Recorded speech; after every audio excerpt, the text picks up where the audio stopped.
Hey, Owen, Guy Young, Brookville, Illinois. The Hamas-Israel-Palestine war is kind of like ironic, and it presents a conundrum. Hamas uses human shields. With the human shields, see, Hamas being religious fanatics that they are, and a lot of Islam is fanatical. They don't worry about the death because they figure all those people that are killed by the Israelis or whoever they're fighting they just go to heaven. Well, it's an interesting point. One thing, I hate interrupting voicemail, so I apologize, Guy, but I'm just going to interrupt for a second. This is actually a three-parter. Guy Young is sending them in 20-second segments. You can do 30 to 45-second segments if you want, and I'll still see them, Guy. To address what you said there, yeah, Islam does have this radical belief. Well, extremist Islam has a radical belief that they'll just instantly go to heaven if they die in service to the faith or whatever. But you know who else has that belief? Christianity. Christianity does. And we're starting to see some of that come out in Christianity as well. I'm going to touch on this in a minute, but back in 2013, 2014 maybe, there was a culture war issue on YouTube between SJWs and anti-SJWs, as they called each other. And the culture war issue was, are you going to criticize Islam? Is Islamophobia real? And I'm going to tell you where I land on that in just a minute. But I feel like the things that I've said recently have given people the impression that I'm on one side or the other. So just stick around in a minute and I will make my position completely clear. Anyway, let's keep listening. Guy is 100% correct. There are Muslims out there that are nutter butters of epic proportions in very scary ways. But there are also Christians out there that are exactly the same, disturbingly, exactly the same, for what it's worth. Okay, meet Allah. So to them, that's actually a plus. Then the rest of the world, if their religion, if they really believe in God, they should actually say, oh, those people are going up to heaven too. So ironically, only a person like me, a cynical atheist, should really be sad about the people dying because I know that's it for them. R.I.P. GOP 2023. Yeah, absolutely. I spliced all that together for him because it came in 3 different parts. But yeah, absolutely. It is truly heartbreaking. It's truly tragic when a single life is lost because it's lost for good. It's gone. It's snuffed out like that forever. Never to be remembered, never to be seen again. It's not good.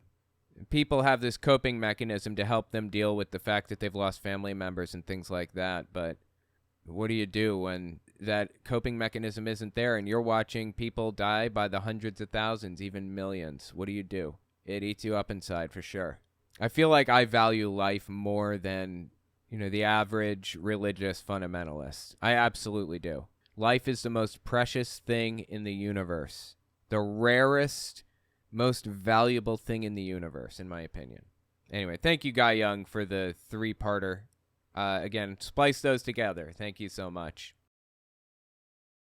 Quick interjection. I won't take long. I just wanted to tell you guys, YouTube's algorithm operates off of a few factors. Watch time, whether or not you subscribe, and whether or not you like something. So if you really want to help my channel, I would appreciate it if you guys watch the video to the end. If you don't watch it to the end, just watch a little bit longer than you would have otherwise. I would appreciate that very much. All right, let's get back to the video. Hey, this is Rick from Ohio. In your most recent episode, you made a comment about not wanting Christianity to go away, just extreme Christianity. And then a couple minutes later, you made a pretty strong stance that Islam should go away completely. I'm confused why that divide is there. Surely, if Christians can exist without their extremists, so can Islam. I don't get that divide. And on top of that, I feel like there's a lot of defense for Islamic people in the left because a lot of us grew up post 9/11 hearing a lot of hate against regular people in similar ways that Chinese people here recently were getting targeted because of COVID. Love to hear your thoughts. Thank you.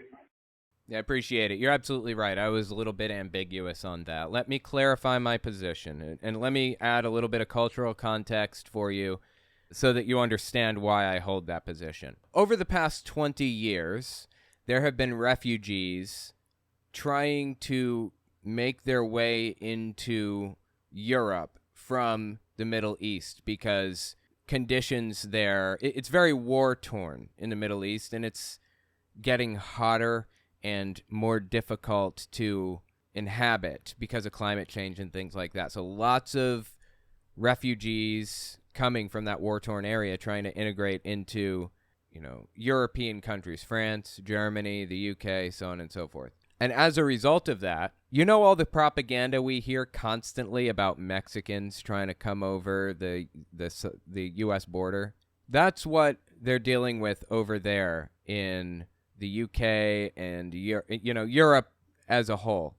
They're getting a constant bombardment of anti-Muslim propaganda from the far right over in Europe, in various European countries. In the exact same way as we get it about Mexicans, how they're going to steal our jobs, and they're dirty, and they're evil, and they're blah, blah, blah, blah, whatever.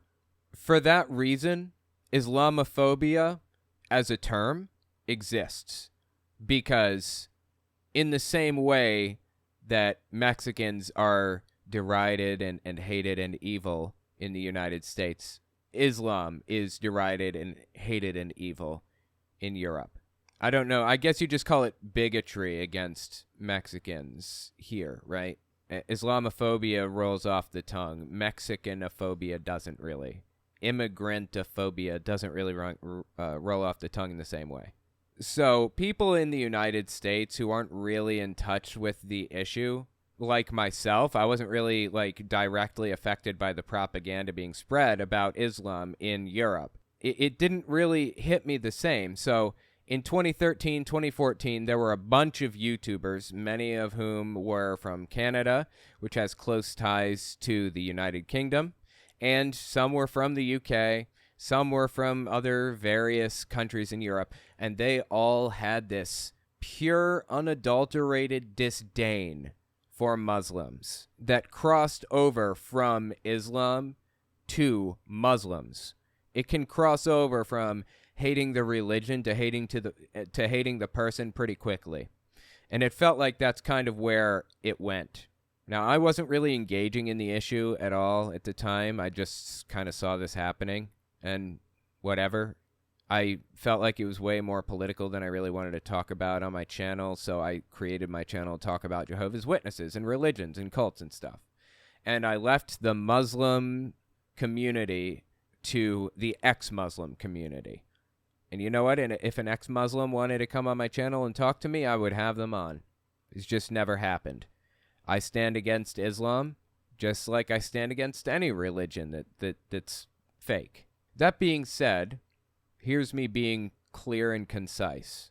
In an ideal world, everybody would wake up from Islam tomorrow and they would realize that it's not real and it's causing endless amounts of problems for them in their communities.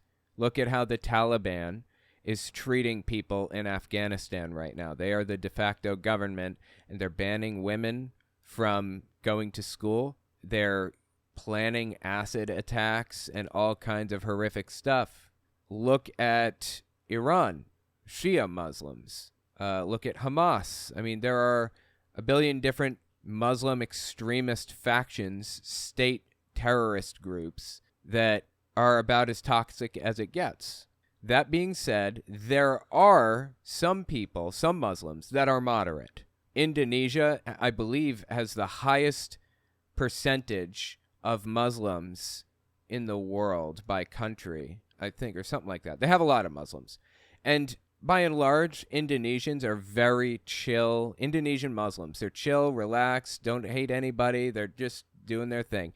I mean, of course, there are extremists in every group, but it's not anywhere near as bad as the Taliban or, Iranian Muslims, the Shia Muslims in Iran, or Hamas or Hezbollah or whatever.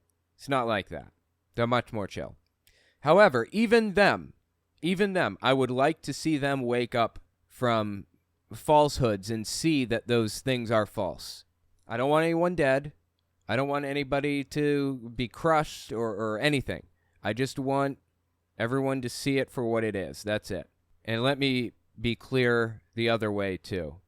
I do feel the same about Christianity. I wish people would wake up from it. I wish people would realize that a lot of this stuff was fabricated after the fact, that it's not real. It was written by a bunch of people. It wasn't written by who it was claimed to be written by, Matthew, Mark, Luke, and John. They did not write those books. And after the fact, scribes went back and changed things again and morphed it and warped it and added doctrines in and removed doctrines. We don't even know what the original stuff even said. We don't even know what Jesus had to say or what he was all about, because there have been so many changes over the years. So I wish that people would wake up to the fact that Christianity is also full of falsehoods. Islam is full of falsehoods. Buddhism, Shintoism, Hinduism, they're all full of falsehoods. And I wish that people would stop believing this stuff without question. But I'm going to take a lighter touch on these subjects and not attack people for what they believe or who they are, because I feel like I need their help to stop the extremism. And ultimately, that's my goal, in Islam or in Christianity. You're right, I did say Islam. I would like to see Islam, I'd like to see people wake up from Islam. And I did not say the same about Christianity. Ultimately, I do feel the same about both of them. But I don't want to isolate Christians who otherwise might be willing to help me in this battle against extremism. The Islam fight, it's not really my fight. I'm down. I'll help in any way I can.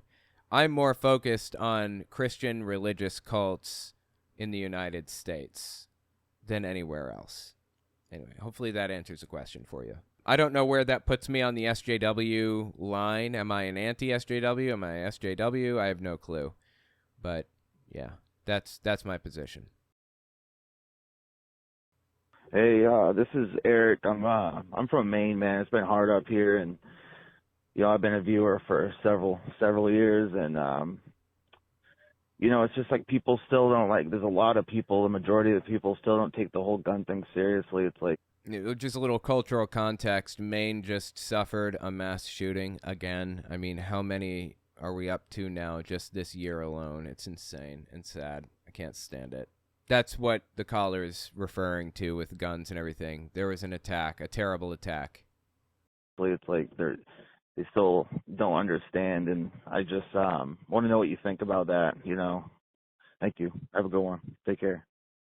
Yeah, personally, if it were up to me, we would have gun policies similar to Australia. It is nearly impossible to own a gun. If you really want one, you can get one, but you have to go through 12 weeks of training twice per year. You have to renew your license, and it's not just the kind of thing that you just go in and sign a piece of paper and they reissue it. No, you have to retest. You have to show that you know what you're doing. You have to prove that you have a gun safe in your home that it is kept in, and you have to be willing to be open to inspections at random times to prove that your gun is stored in a safe place and locked. Universal background checks and everything else. Make it nearly impossible to own a gun, but possible if somebody wants it. Since we don't have those laws, I don't think people on the far right should be the only ones that own guns. Just keep in mind, if you're going to get a gun, keep in mind that it dramatically increases your chances of being shot. People who own guns are more likely to be shot and get into accidents with it and be hurt and everything else. It's possible it could fall into the wrong hands. It's possible your kid grows up to be a serial killer. I mean, who knows? Who knows? I mean, these things happen. Statistically, that's why we're in this situation. So that's my position on guns. I appreciate the call.